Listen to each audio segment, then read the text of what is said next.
susunod na programa ay rated PG. Patnubay at gabay ng magulang ay kailangan sa mga batang manonood. Marian Rivera!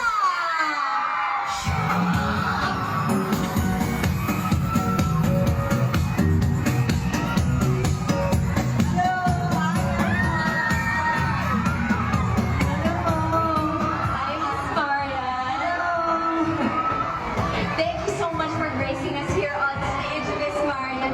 So beautiful, o diba? Miss Marian, baka naman may words ka or inspiring messages to all our women entrepreneurs dito ngayon. Siya yung mga tumatanong-tanong Dito. Nakakatuwa, di ba? Kasi nagkaroon tayo ng ganitong mga pagkakataon na i-empower natin yung mga kababaihan. Siyempre gusto natin yan. Ako bilang babae, bilang nanay, gusto kong sinusuportahan yung mga kababaihan talaga. So basta hinay-hinay lang. Huwag masyadong harsh sa sarili nila, di ba? One step at a time tayo. Eto, matanong lang po natin, Miss Marian, paano niyo po ba nababalance as a mother, as Miss Marian, and of course as a wife? Paano niyo po nakakayanan also as well as business? Ano pong advice niyo po sa amin? Palagi kong sagutin sa mga interviews ko time management. Tapos siguro mas maganda kung alam mo talaga kung anong priority mo sa buhay. Ako malinaw sa akin, priority is my family. And then that's sunod din. Of course, hindi mawawala kasi yung business. Kasi doon ko nalalabas yung mga pagiging creative ko. Yes. O diba, alam niyo na, Sino girls, tumawag no? sa akin?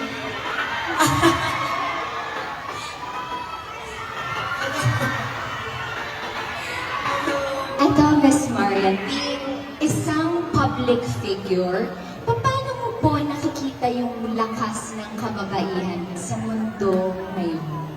Nakukita-kita natin yan. Sabi nga nila, lahat ng kayang gawin ng mga kalalakihan, pwede nang gawin ng mga kababaihan. Tama ba? Diba? Hindi naman sa kinukumpira natin ang mga kalalakihan. Pero sinasabi natin na ang mga kababaihan may tapang at lakas ng loob na gawin kung anong gusto nila. Especially pagdating sa pamilya nila. So, diba? Nasaan yung mga kababaihan natin? Kuya, tumataas ka ha? Ito naman, Miss Marian, paano mo nakikita ang TikTok Shop at iba pang platform na tumutulong sa mga kababaihan na maging empowered at magtagumpay sa negosyo nila? Alam mo, sa industriya natin ngayon, ito na yung power talaga.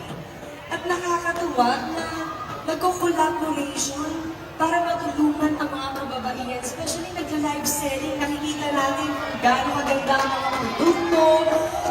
At saka nakikita natin yung mga kababaihan kapag talaga nagla-live selling, parang artista na rin. Magaling pa yata sa mga artista. So nakakatuwa na nagkakaroon ng ganitong plataforma para makatulong tayo. Especially yung mga collaboration with SM, with TikTok.